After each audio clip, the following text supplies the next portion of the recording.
बच्चों, आज का हमारा टॉपिक है विभिन्न गणितीय आकार। आपने अपने आसपास कई प्रकार की आकृतियाँ देखी होंगी, ठीक है। तो आज हम उनको पहचानेंगे और गणित में उनको क्या कहते हैं ये समझेंगे।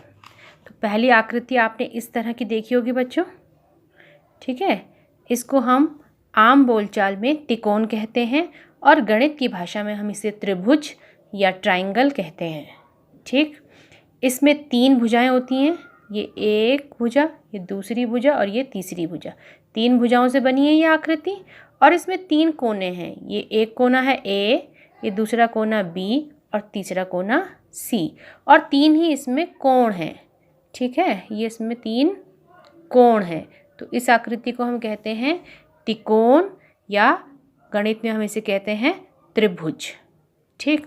इसके उदाहरण आपने जैसे समोसा देखा होगा या मंदिर के ऊपर जो झंडा लगा होता है ना, वो भी इसी आकार का होता है। दूसरी आकृति है हमारे पास आयत, जिसको हम रेक्टेंगल भी कहते हैं इंग्लिश में, ठीक। ये कैसी आकृति होती है? ऐसी चौकोर आकृति होती है, यानी इसमें 4 भुजाएं होती हैं। इसकी विशेषता ये है कि इसके आमने सामने की भुजाएं बराबर होती हैं और इसमें ये जो कोण बने हैं ना, ये 4 कोण, ये प्रत्येक कोण जो है वो 90 डिग्री का होता है, ठीक। और आयताकार आकृतियाँ जो हैं वो आपने देखी हैं, तो आप पहचानते हैं कौन कौन सी हैं आयताकार आकृतियाँ? जैसे दरवाज़ा, श्यामपट्ट, ये सब आयत के आकार की हैं, ठीक है। तो इनको कहते हैं आयताकार आकृतियाँ, जो आयत के आकार की होंगी, ठीक। अगली आकृति है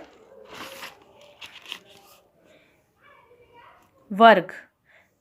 वर्ग जिसको हम स्क्वायर भी कहते हैं, ये भी चौकोर आकृति है। इसकी भी 4 भुजाएं हैं और इसकी विशेषता ये है कि इसकी सारी भुजाएं यानी चारों की चारों भुजाएं बराबर होती हैं और प्रत्येक कोण 90 डिग्री का होता है, ठीक है।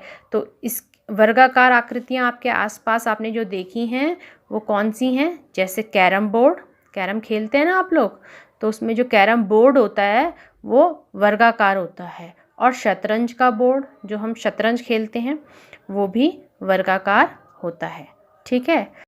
अगली आकृति है हमारे पास, ये गोल आकृति है, ठीक है। इसको हम गणित में कहते हैं वृत्त या सर्कल, ठीक।